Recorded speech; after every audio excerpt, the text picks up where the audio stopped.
get on with the rest of the show, so thank you, honey. Give me a round of applause.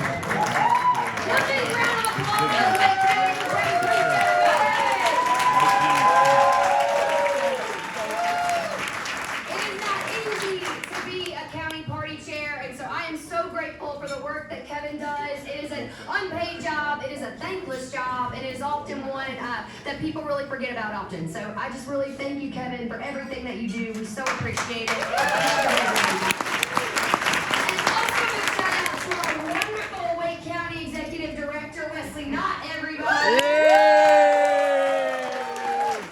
not sure Wesley is probably making sure that something works in this place somewhere for everybody. So thank you for what you do, Wesley. We could not be powered without you. How you doing tonight, Wake County?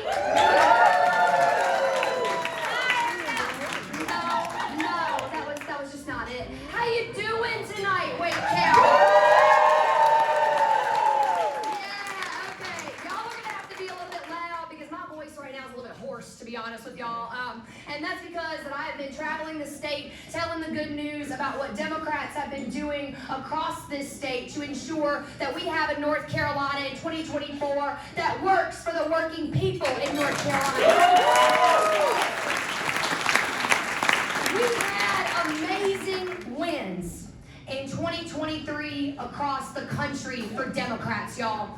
We had them in Kentucky, we had them in Kansas, we had them in Virginia, we had all the places across our country that said Democrats deserve to be the people that are leading and in positions of power because this is the party that is a party of public servants and not a party of politicians, right?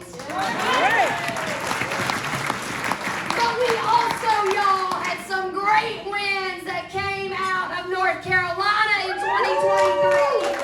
And those are the wins that I'm here to talk with you all about tonight.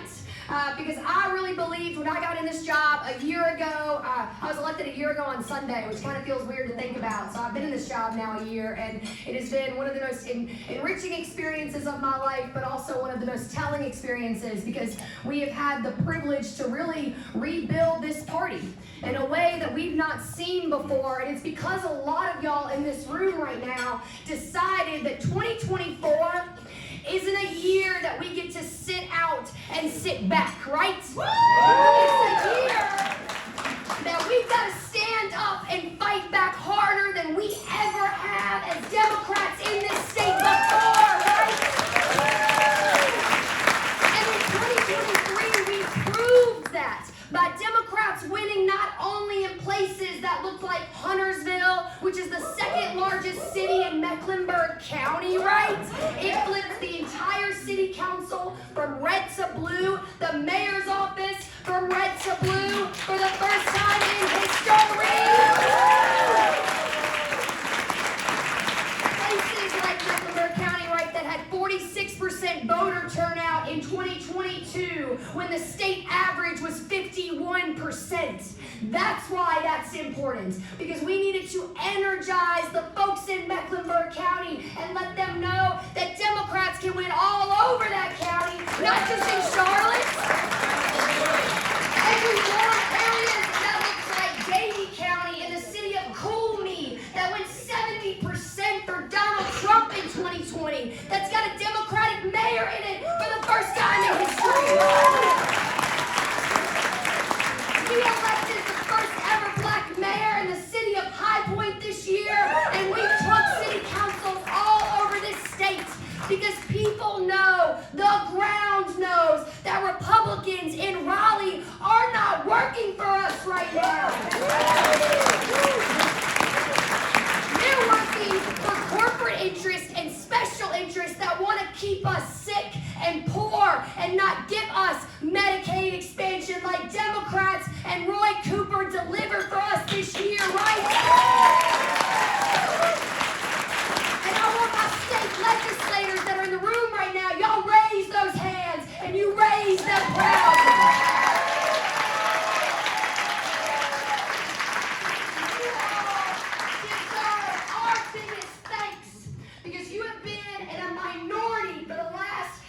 Years, right, in this state. We have been under Republican oppression in North Carolina for 13 years, right?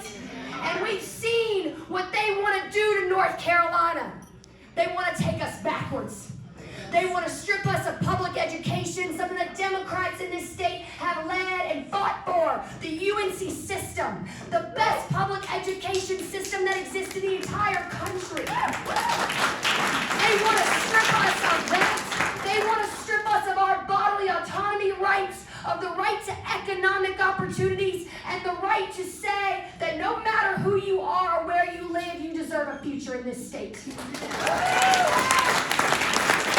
And so when you all look at what we're fighting for in 2024, we're fighting for a state that respects workers. We're fighting for a state that says we need to repeal right to work laws, right? Because unionization should be something that everyone has the opportunity to have access to. We're saying that $7.25 isn't acceptable as a minimum wage anymore in this state, right? We're saying that teachers deserve fair wages in North Carolina. We're saying that people everywhere deserve when to choose when it's time for them to have a family, and that it's their decision, right? And if y'all can tell that I am passionate about this. I hope you can. Because you know why I am? It's my future that you're voting for this year.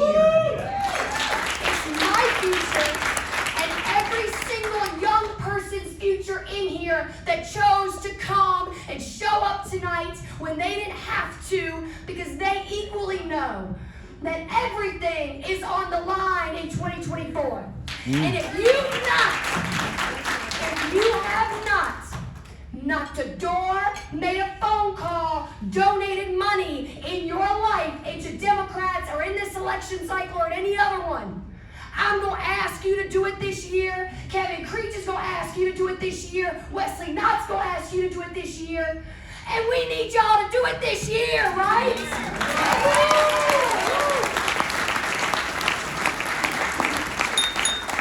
Because everything is at stake, North Carolina. The future that we can build together. And we need to make sure that we keep a Democratic governor in the South, right?